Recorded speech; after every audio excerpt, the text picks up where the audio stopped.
नाज़रीन, गौसपुर वेझो ॻोठ दड़े संदराणी में कुंभार को हुनर अॼु बि क़ाइमु आहे। कुंभार क़ौम सां तालुक़ रखंदड़ माण्हू केतिरे ई वक़्त खां हिन हुनर सां लाॻापियल आहिनि। इन हवाले सां तफ़सील ॾिसूं था बरकत भयो जी हिन रिपोर्ट में। मट दिला ऐं ठिकर जा ॿिया थांव ठाहिण सिंध सूबे जी सक़ाफ़त हुजण सां गॾोगॾु हिकु तमामु वॾो क़दीमी हुनर बि आहे। ॻोठ दड़ी सुंदराणी में अहिड़ो हुनर अॼु बि क़ाइमु ऐं दाइमु आहे।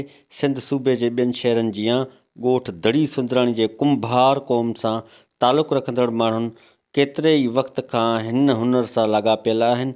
कुंभार जेके मिटी ॻोहे मट दिला ऐं ॿिया मिटी मां केतिरा ई थांव ठाहे जंहिंखे 3 खां 4 ॾींहंनि ताईं बाहि में पचाए ठिकर में तब्दील कंदा आहिनि। उन हवाले सां ठिकर जा थांव ठाहींदड़ कारीगरनि आवाज़ न्यूज़ सां ॻाल्हाईंदे चयो आहे त असां हिन पोरे खे ॾाढो महिनत कयूं था, ॿुधे पर असांजो अघु कोन्हे। असांजो हितो 30 खणनि था त अॻियां वापारी उते 150 पौणे 200 हलाइनि था। ॿुधे असांजो क़दुरु कोन्हे, सभु शइ असांजी मुल्ह थी वई आहे। बसि पबेदारे जो पोरियो आहे, छॾे नथा सघूं। ॿुधे पूरत बि न आहे इन में। असांजी महिनत इन में ज़्यादा आहे, रक़म घटि आहे। ठीकु आहे, असां 1.5 महीनो कमाईंदा आहियूं, 8 भाती कमाईंदा आहियूं। सही आहे, 8 भाती कमायूं, 1.5 महीनो पूरो खाई वञे। 20,000 रुपया महीने जो थिए थो, तंहिंमें 2 लख रुपया ख़र्चु आहे असांजो सेठनि जो। एडवांस घुरंदा आहियूं, एडवांस में माना थोरी गुंजाइश कंदा आहिनि, चवंदा आहिनि न आहे मंदी आहे या उहो आहे।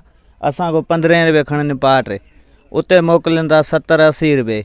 30 रुपये खणनि दिलो, 150 रुपये उहे विकिणनि था उते। छाण जो गाॾो भराईंदा आहियूं 6 काठियुनि वारो, उहो उते असांखो 200 रुपया वठनि, 400 रुपया किरायो, 800 रुपया भाण जो गाॾो, 300 रुपया मिटी जो गाॾो। बचत बिल्कुलु ई न आहे। अबेदारे खां वठी इहो कमु आहे असांजो, दाद कोन्हे, मुल्ह आहे, हर शइ मुल्ह ते भरी था। हितां खणनि था 30 रुपये दिलो त उते विकिणनि था 100 में। मिटी मुल्ह, भाण मुल्ह, इहे जेके लीका कढूं था थांवनि खे रंग 200 रुपया किलो मिले थो इहो। त असां काॾे पूरत कयूं? जेका खणी वेंदा आहिनि, ठुल्ह खणी वञे, जेकंबाद खणी वञे, कशमोर खणी वञे, सभु खणी वञनि। असां सेठनि जा कर्ज़ आहियूं। धंधो कारोबार दिला थिया, मट थिया, खीर जा थांव थिया, इहे सभु शइ, पाटड़ा, इहे सभु शइ माना तयारु थिया वञनि था।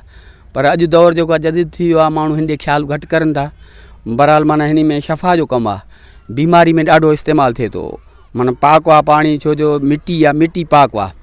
जेको मिटी मंझो इहा शइ ठहियलु आहे, इहा शइ सुठी आहे, माना इन में सुनत बि आहे, हर शइ इन मंझो आहे। हिन खां हलियो आहे कमु असांजा अबा ॾाढा करे आहे। हिन जेको आहे त हाणे असां पिया कयूं, वॾा गुज़ारे आहे, उन्हनि खां पोइ इहो कमु हले थो पियो सदियुनि खां वठी। सो इन जो क़दुरु कोन्हे को, हिन जी महिनत घणी आहे। पाट आहे, माटो आहे, दिलो आहे, इहे असां ठाहियूं था पिया। इन माना जेको आहे त महिनत घणी आहे, क़दुरु कोन्हे को। त इहा आहे हुकूमत सां अपील, इहा करे असां सां जेको आहे त हिन में रेट वधे या तावन थिए। असां सां थांव ठाहियूं, पाटियूं, माटा, दिला, हर शइ, जेकंबाद वञनि, बडाणी, करमपुर, जाॾे काॾे असां को खणंदा नी 30 में, पाण 1.25 में हलाईंदा नी उते वञी। कुंभार आख़िरी मरहले में दिलनि मटनि समेत ॿिया केतिरा ई ठिकर जा थांव ठाहे शहरनि, पाड़नि ऐं नंढनि वॾनि ॻोठनि में विकिरो करे पंहिंजे ॿचनि जो पेट पालींदा आहिनि।